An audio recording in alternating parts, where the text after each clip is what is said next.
Bersama teman-teman off-roader tribal, saya akan menuju Pekon Suwoh. Jalur Sekicau Suwoh terkenal dengan medannya yang sulit untuk ditaklukkan. Tebing dan jurang serta kontur tanah merah yang tebal menjadi suguhan sepanjang perjalanan. Butuh waktu 5 jam atau bahkan 1 hari perjalanan untuk bisa sampai di perkampungan. Mode transportasinya pun tak bisa sembarangan, hanya mobil double gardan dan tentu saja motor trail. Sesar Semangko bermula dari Aceh dan berakhir di Selat Sunda. Struktur patahannya aktif bergerak 15-30 cm setiap tahun. Struktur tanah yang terdiri dari endapan aluvial sungai dan endapan gunung api belum terkonsolidasi, membuat setiap getaran yang diakibatkan oleh gesekan atau gempa bumi selalu terasa. Berjarak 250 km dari Bandar Lampung, Suwoh menjadi perkampungan yang paling dekat dengan jalur patahan Semangko. Meski pernah porak-poranda tahun 1926, Suwoh tetap ada bertahan hingga kini.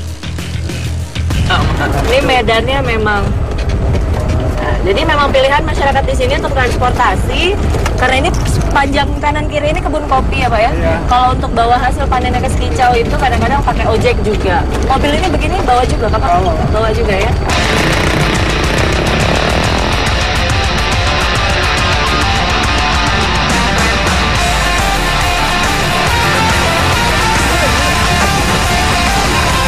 Kita lihat alasannya kenapa berhenti.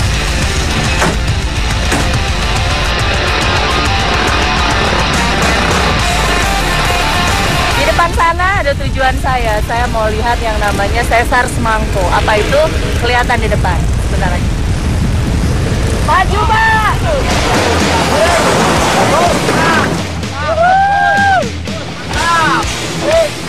Ayo, Pak!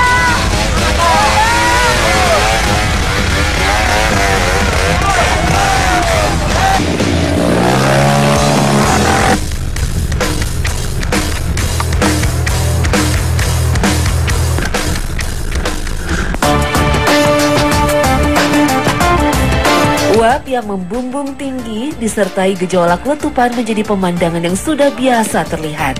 Jika musim hujan tiba, letupan di air yang menggenang bisa terlihat di sekitar pemukiman warga. Ketika letupan sudah semakin besar dan bau belerang semakin menusuk, bisa diartikan sebagai tanda adanya gesekan baru. Nah, ini keramikan ini kira-kira berapa senti, Pak? Ini ya sekitar 10 cm lah ya, atau 10 cm ya kan. Keramikan itu kan dari ini, jadi air yang dari sana itu, air panas itu ngalir ke sini karena penguapan berlapis-lapis gitu, jadi mengendap. Nah ini disebut dengan, ya ini disebut soalnya kalau orang daerah sini nyebut keramikan, kalau di panas bumi disebut dengan silika center, silika sinter ya.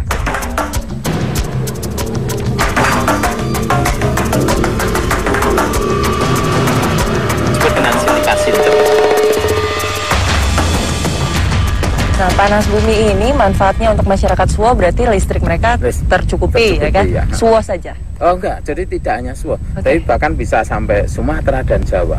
Oh, tidak sih jalan. Kan kayak ini apa? Tembaga ketemu O2 itu kan anu. Jadi hijau. Makan apa? Wajan apa? Dandang. Kopong. Dandang itu hijau Pak.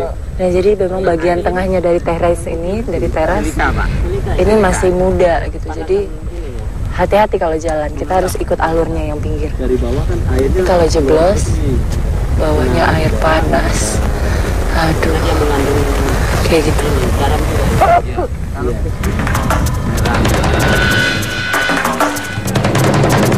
Kekayaan panas bumi Suwoh disinyalir sebagai yang terbesar di Indonesia. Bahkan dengan pengolahan yang tepat, bisa dijadikan pembangkit listrik tenaga uap. Namun sayang, kekayaan alam ini justru masih belum bisa memenuhi kebutuhan listrik rumah tangga di Kampung Suwoh. Bahkan untuk mencukupi kebutuhan listrik, warga Suwoh mengandalkan turbin pembangkit listrik dari aliran air sungai mikrohidro.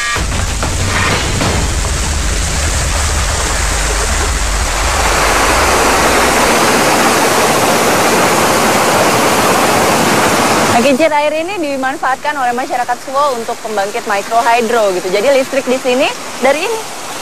Nah, airnya ini sendiri berasal dari sungai besar di atas sana. Nah, ini dibikin perkecil begini supaya arusnya kencang, jadi listriknya ngangkat. Tapi ada kendalanya juga, kalau misalnya debit airnya lagi kecil, nah itu, listriknya nggak ngangkat.